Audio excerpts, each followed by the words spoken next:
Cats are very finicky creatures that many of us have come to adore. Placing our fuzzy little friends into a dystopian city full of lethal enemies is a rather bold move, especially for a game that spends so much effort dedicated to immersing us into the game world. But does it really make for an engaging game? Well, I think our cat protagonist does carry a lot of weight. Cat's call to action has a decent amount of build-up that excellently coexists as a tutorial.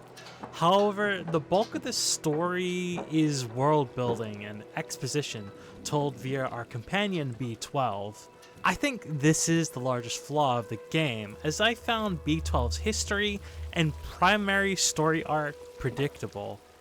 I never quite got past seeing our closest companion as anything more than a tool, which in and of itself may be a poignant statement. But I think it is a bit disappointing, given that I felt way more emotional investment with secondary characters. The reason that I feel that cat carries the weight is because they're a cat. If, say, background actor 2 found themselves in the exact same scenario, and the bulk of the story had no real input on our character or the discovery to people that our character is attached to, I think that we would see this game differently. Just imagine ODST, but through the eyes of some random civilian who had no connection to the fire team and used the Covenant pistol a couple times to get through some grunts. I think it would be disappointing and disconnected, but I really don't know. Maybe I'm just being a little bit picky here. On the other hand, I think the gameplay is pretty good. While I'm not the biggest fan of the admittedly short combat segments, the overall controls and handling is fantastic and meld with how you would typically imagine a cat's agility to handle. The amount of interactivity of objects within the world is pretty cool and lets you really roleplay as a cat. Most of these gimmicky button interactions do play a part in your progress at some points, but I do wish that there were more times that we used them in the story, but I gotta appreciate the fact that we do have a dedicated meow button. Visually, I think the game is pretty impressive. It's not the most graphically intensive, but there is an impressive amount of detail in the world environments. The cat is also very impressive and arguably the best looking cat to date, nailing looks, movement, and even the cat's body language, which is realistic and charming, if a bit short-lived. I also love how the robots react to our cat. It's pretty entertaining.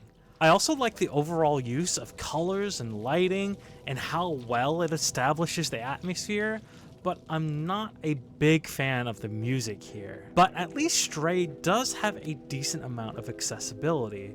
While there's no spoken dialogue unless you understand cat or the random beeps of the robot, this game likely has the most complete amount of text options I've seen in a game, even separating Latin Spanish and Portuguese from their European counterparts.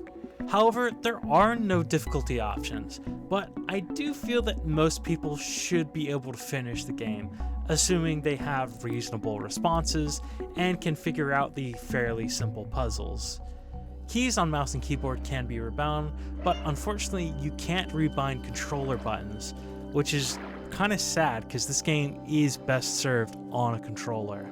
Stray is also reasonably convenient. It's available on Switch, PlayStation 4, Xbox One, and Series, but is only available digitally on Steam on PC.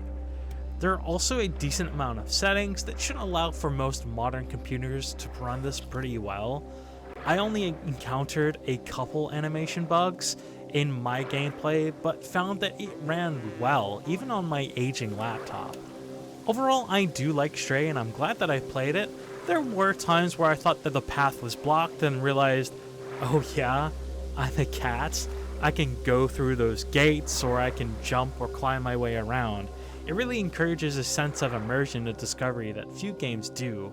However, I feel that the story is a bit lacking. I do find our protagonist adorable, but I don't think that playing as a cat will allow this game from escaping receiving a fairly respectable decent. But let me know what you think down in the comments below. Check out my last review on Metro Last Light and consider subscribing. Till then, this has been Rob the Sloth, and I'll see you in the virtual commute.